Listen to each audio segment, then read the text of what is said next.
Gold trusted gold buyers మీరు తాకట్టు పెట్టిన బంగారాన్ని విడిపించి ఈ రోజు ఉన్న మార్కెట్ ధరకు కొనబడను.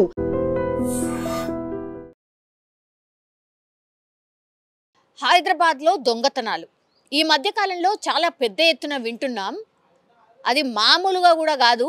రద్దీ ఉన్నటువంటి ప్రాంతాల్లో ముందేమో ఈ శివారు ప్రాంతాలు ఎట్లుంటుండే అంటే అక్కడ ఒక ఇల్లు ఇక్కడ ఒక ఇల్లు అన్నట్టు ఉంటుండే.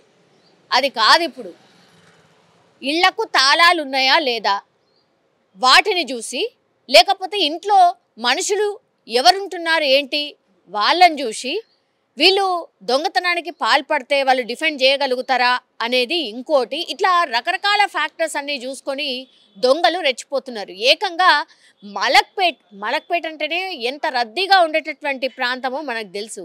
అట్లాంటి ప్రాంతంలో ఒక ఇళ్ళుని టార్గెట్ చేసుకొని దొంగతనానికి పాల్పడ్డారు.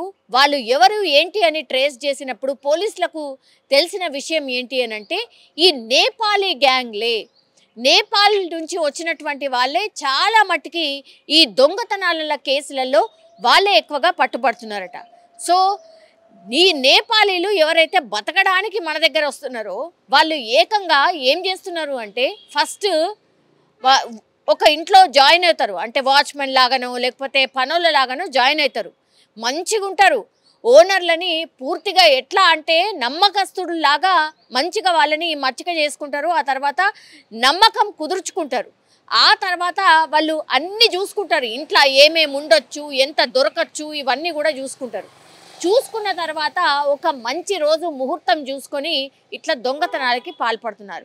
చాలా కేసెస్లో ఈ మధ్య కాలంలో హైదరాబాద్ చుట్టుపక్కల ఏ కేసు అయితే నమోదైందో ఆ కేసులన్నీ కూడా ఈ నేపాలీకి సంబంధించిన గ్యాంగులు కొన్ని తయారై ఇళ్లను టార్గెట్ చేసుకొని, అట్లాగే పెద్ద మొత్తంలో ఎక్కడైతే బంగారం కానీ నగదు కానీ నగలు కానీ దొరుకుతాయో అట్లాంటి ఇళ్లనే టార్గెట్ చేసుకొని దొంగతనాలకు పాల్పడుతున్నట్టుగా ఒక నిర్ధారణకైతే వచ్చిన సిచ్యువేషన్ అయితే కనిపిస్తోంది. ఇప్పుడు నిన్న మలక్పేటలో ఒక ఇంట్లో దొంగతనం జరిగింది. అందులో 50 లక్షల నగదు ఎత్తుకెళ్ళిండ్రు, 30 తులాల బంగారం, అట్లాగే 40 తులాల వెండి. ఇవన్నీ కూడా ఒక ఇంట్లో నుంచే తాళం వేసినటువంటి ఇంట్లో నుంచి చోరీ చేసి తీసుకుపోయిన సందర్భం. ఇప్పుడు ఇక్కడ ట్రేస్ చేసిన సందర్భంలో నేపాలీ గ్యాంగ్ మీదనే ఇప్పుడు అనుమానం వ్యక్తం అవుతోంది. ఎందుకంటే గతంలో కూడా కూకట్పల్లి కేసు అనుకోండి, లేకపోతే మొన్న ఈ కుత్బుల్లాపూర్లో జరిగినటువంటి కేసు అనుకోండి, ఏ కేసులో అయినా సరే ఈ నేపాలీ గ్యాంగ్లే ఈ దొంగతనాలకు పాల్పడుతున్నట్టుగా పోలీసులు అయితే నిర్ధారణకు వచ్చిండ్రు. ఇప్పుడు ఒకటే హెచ్చరిస్తున్నారు, నేపాల్కి సంబంధించిన వాళ్ళు సంవత్సరంకి ఒకసారి మాత్రమే వాళ్ళ ఊర్లకు వెళ్తారు కాబట్టి, పనోళ్ళు దొరకడం చాలా కష్టమవుతుంది కాబట్టి, వాళ్ళు నమ్మకంగా ఉంటున్నారు కాబట్టి, బతకడానికి వచ్చిండ్రు కాబట్టి వాళ్ళకు భయం ఉంటుందనో ఇంకోటనో అనుకొని పనికి పెట్టుకుంటే వాళ్ళు ఇట్లా చంపడానికి కూడా వెనకాడకుండా ఇళ్ళని దోచుకుంటున్నారు. ఆ తర్వాత అడ్డొస్తే ఈవెన్ చంపడానికి కూడా వెనకాడట్లేదు. ఈ కుకట్పల్లిలో ఒక మహిళను చంపేసిండ్రు కదా, ఆ ఇన్సిడెంట్ కూడా ఇదే.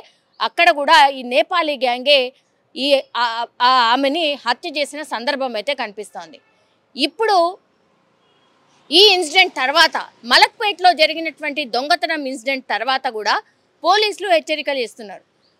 మీరు 3 నెలలకు ఒకసారో 4 నెలలకు ఒకసారో మనోళ్ళని పెట్టుకుంటే ఏదో ఒక సాకుతోని ఊరికి పోవడమో ఇంకోటి పోవడమో చేస్తూ ఉంటారు.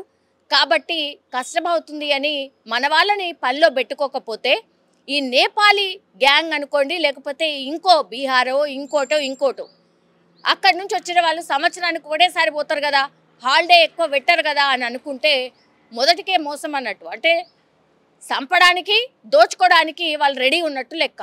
సో ఇట్లాంటి వాళ్ళు, మనకు తెలియనటువంటి వాళ్ళు, వేరే స్టేట్ నుంచి వచ్చిన వాళ్ళని పనికి పెట్టుకుంటే మాత్రం చాలా నమ్మకంగా ఉండి ఇట్లా దొంగతనాలకు పాల్పడుతున్నట్టుగా పోలీసులు అయితే ప్రాథమికంగా నిర్ధారించారు. ఇప్పుడు నేపాలీ గ్యాంగ్ ఇది ఒక గ్యాంగ్ అనుకోవాలా, లేకపోతే చాలామంది మల్టిపుల్గా డివైడ్ అయిపోయి పూర్తిగా ఈ దొంగతనాలకు పాల్పడే గ్యాంగ్ అంతా కూడా హైదరాబాద్లో ఉందా? ఇప్పుడు నెక్స్ట్ రాబోతుంది కూడా సంక్రాంతి సెలవులు. చాలామంది వారము 10 రోజుల పాటు వాళ్ళు వాళ్ళ సొంతూర్లకు వెళ్ళిపోతుంటారు, ఎస్పెషల్లీ ఏపీకి వెళ్ళిపోతుంటారు.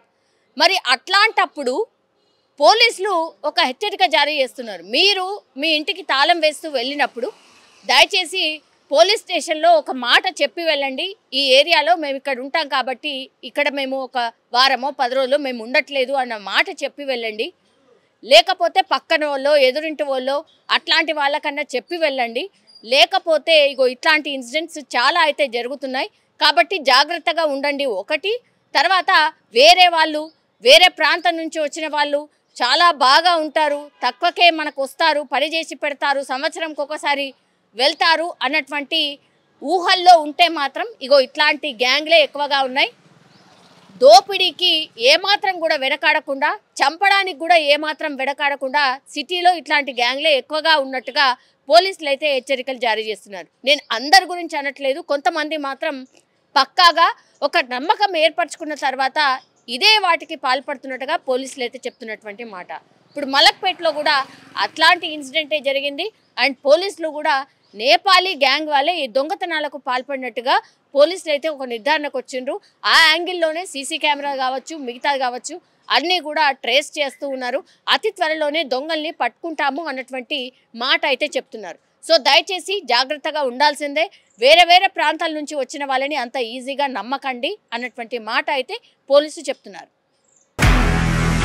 నిజంగా ప్రస్తుతం ఉన్నటువంటి సమాజం దేనికి ప్రయారిటీ ఇస్తుంది? ఆర్థిక సంబంధాల చుట్టూ మాత్రమే తిరుగుతోంది. మళ్ళీ ఎన్నికలంగానే చాలా విరక్తి కలుగుతున్నాం. మంచి అనిపిస్తుంది కదా, లేడీస్ కూడా ఛాలెంజింగ్ జాబ్స్ చేసినప్పుడు చాలా బాగుంటది. ట్రాఫిక్ అసిస్టెంట్స్ గా నియమించిన ట్రాన్స్జెండర్స్ అందరితో సాల్యూట్ చేయించుకుంటున్నారు. ఫుడ్ డెలివరీ ఇవ్వటానికి వెళ్ళినటువంటి డెలివరీ బాయ్ అనిల్ పై కళ్ళ ముందు